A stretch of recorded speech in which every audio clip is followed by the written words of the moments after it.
All right, so we got George in Dunmore. Good evening, gentlemen. I don't believe you for a second. That's the worst fake voice I've ever heard. Excuse me? That is. Excuse me?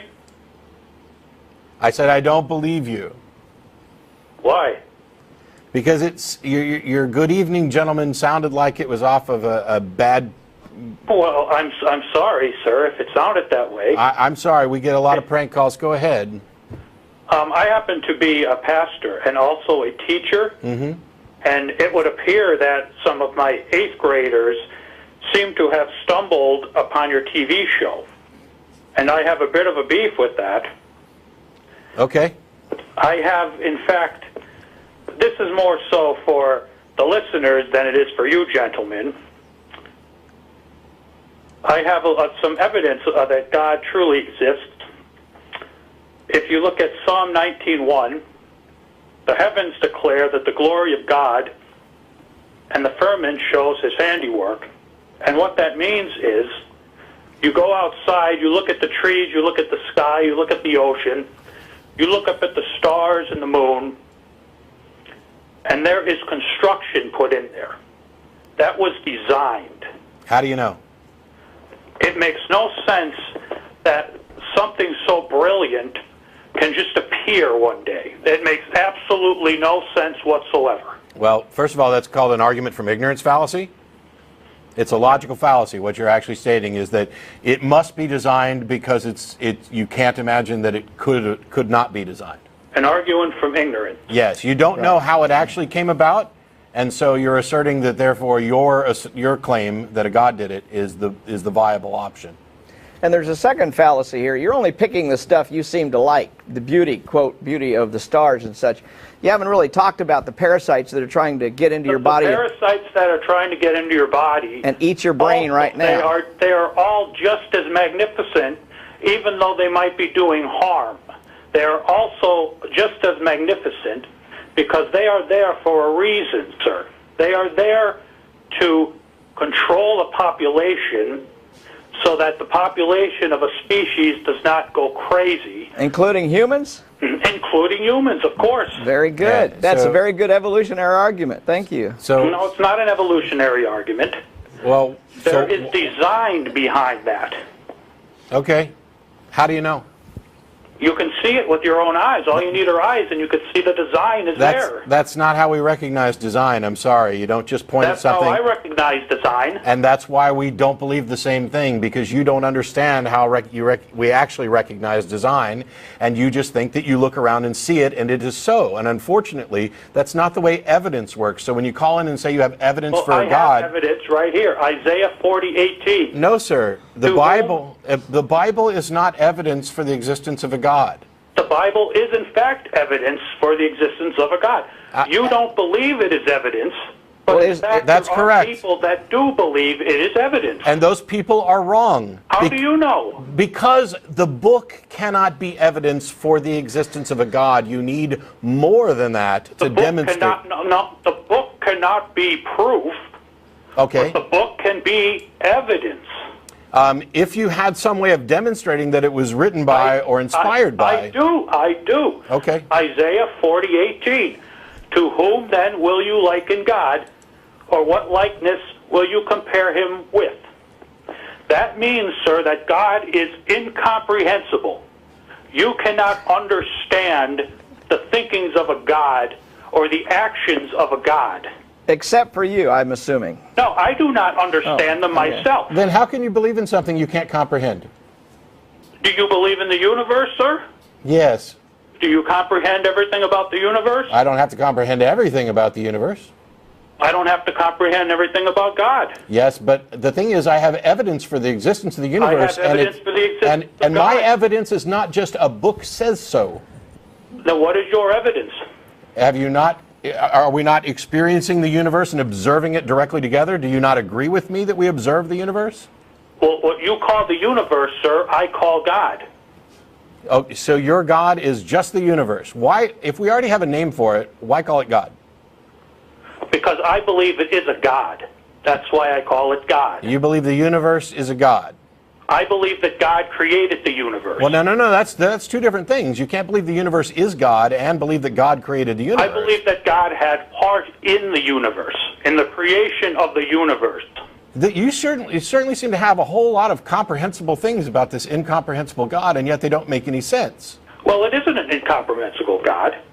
You said it was. And I have a question. Is the Bhagavad Gita evidence for a God? Is the Quran evidence for a God? Of course. And if it is, they are. Which Okay. God? Which gods? The God. They're all the same God. Oh, okay. Oh, so I could worship Allah? Yes. and it's yet, God.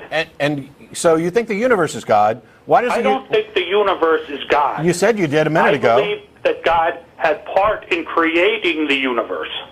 Okay. Well, a minute ago you said the universe was God. I mean, if you know, if the guys in the studio could, we would rewind it, and you could say. Okay, But I may have if said the universe is God. That's not what I believe. Okay. I believe that God had a hand in creating the universe. I believe so that God... was he working with somebody? He's not working with anybody, sir, no. So he created the universe all on his own. Of course, why not? Okay. How do you know that God created the universe? There is evidence in the Bible that he created... No. Evidence. Yes, there is evidence in the Bible that God created the universe. There So, are things in the George, Bible... George, this conversation is going to be pointless because if you just keep going back to your ancient book, we're getting nowhere. But what you don't understand, sir, is the ancient book means something to me. I believe in what the book says. I understand You that. don't- You tell me I don't understand that. I absolutely understand that. Do you not understand that I was a Christian for 25 years and the book used to mean something to me? The difference is that I found out that the book itself cannot be confirmation of what you think it does, and now your book means nothing to me. Right. But you use science and That's science correct. books as your arguments. No, which no. mean nothing to me. No, I So don't- we cannot don't- have a conversation. George, I don't use just science books. If you want to say I use science, that's fine, but I don't just point to science books. The fact that something is in a book, whether it's a science book or anything else, has no bearing on whether it's actually true. The truth of an idea is independent from whether it's in a book, whether somebody believes it, or how passionately they believe it. Well, where do you get your science facts, sir, other than science books? Scientists, woo, and actually investigating and doing it on my own. Well, that's exactly how I get my information. Except that you're... From the Bible, Yes. from priests and ministers, and from experiencing life on my own. That's Yeah. how I get my information as well. And I'd recommend that You just disregard my information as wrong. No, I don't just disregard your information as wrong. My position is that your book is not sufficient to justify the claims you think it does. And you can cite the book and ministers all day long, but that doesn't get you any closer to the truth, which is why there's no Nobel Prize for discovering God. But if in fact God was the truth, then it is getting me closer to the truth, and it is getting you farther from the truth by your not believing in God. If in fact, well, boy, there's a great tautology. If the book's true, then the book's true. That's what you're Exactly. saying. But we don't do things like that. We don't just say, oh, if it's true, then I'm going to turn out to be right. Well, big deal. I care about what's actually. I care about what's actually Stretches true. out over empty space. I care about what's and hangeth actually. the world upon nothing. It Now, also. you explain to me how people in 2000 BC would have ever dreamed that the earth was suspended in nothing. The Earth isn't suspended. The earth is suspended by gravity. Okay, look. First of all, you can cite the passages in the Bible that you think tell us something about science. To me, and we could also me, Do I have to put you on that hold? is Do I evidence. have to? Well, okay. I don't care what is evidence to you, at all.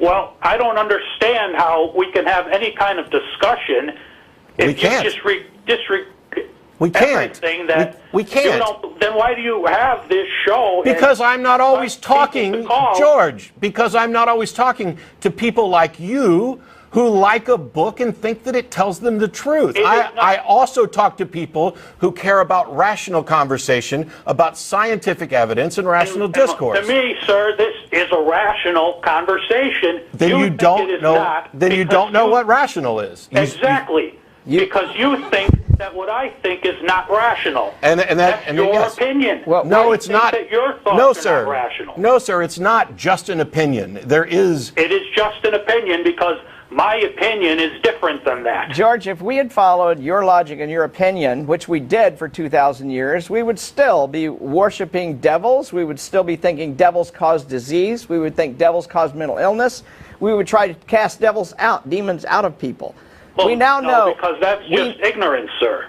That's just ignorant. Well, Jesus cast demons out of people. Jesus was pretty damn ignorant himself, in my estimation. I know... Jesus performed miracles and Jesus cured the sick, and that was interpreted by people that didn't know any better, who thought he was casting demons, when actually he was curing an ailment from that person. Okay, but people 2,000 years ago who saw that assumed he was casting demons. Great. So what you've just said is the book you believe in has faulty information in it, and your God hasn't bothered to update it. It has faulty information, I agree.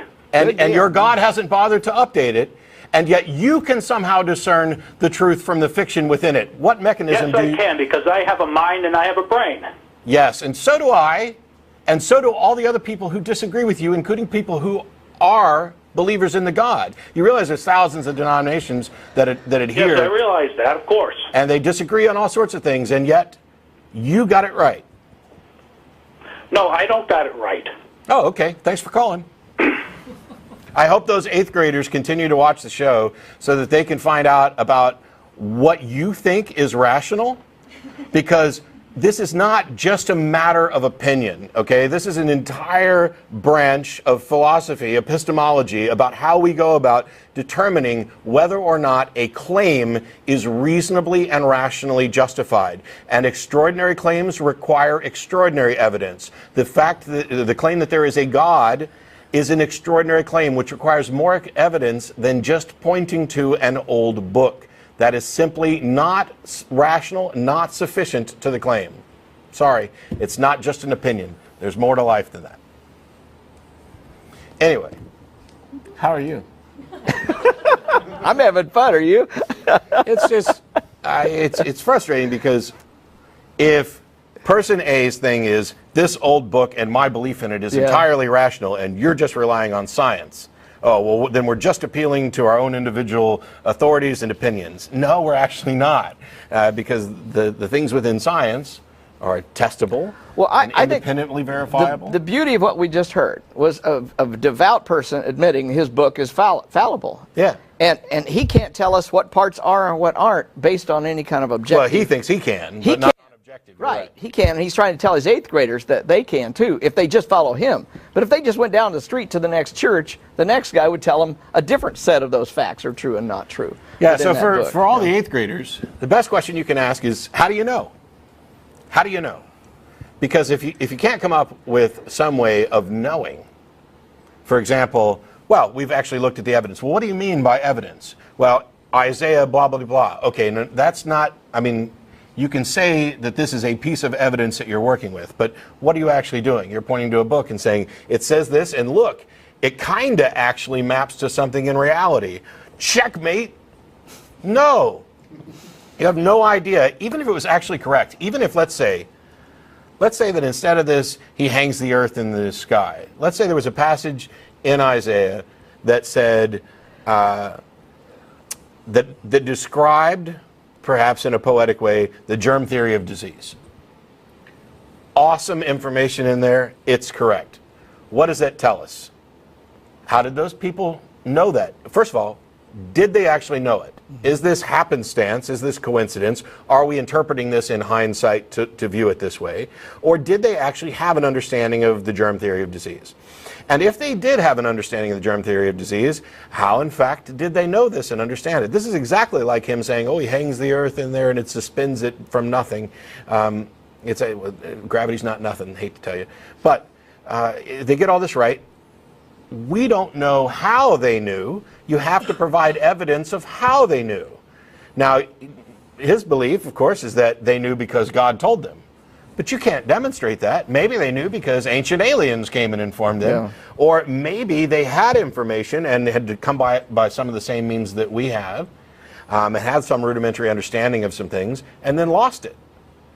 I mean, maybe... Well, the whole atomic theory, there seems to be some analog to that in Greek philosophy, but looking back, we wouldn't claim that they understood atomic theory. It took us today, science today, to understand atomic physics. Somebody was the first person to discover all this stuff. Somebody was the first person to understand all this stuff.